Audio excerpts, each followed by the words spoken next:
வேறென்ன வேண்டும், ஒரு முறை சொன்னால் போதும், நிலவையும் உந்தன் கால் மிதியாய் வைப்பேனே.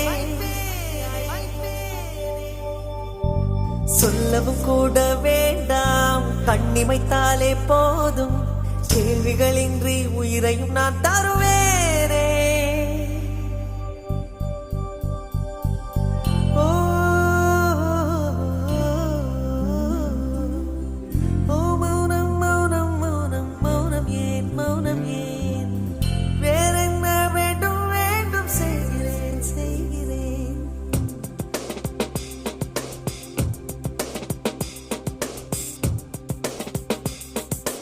இவன் யாரோ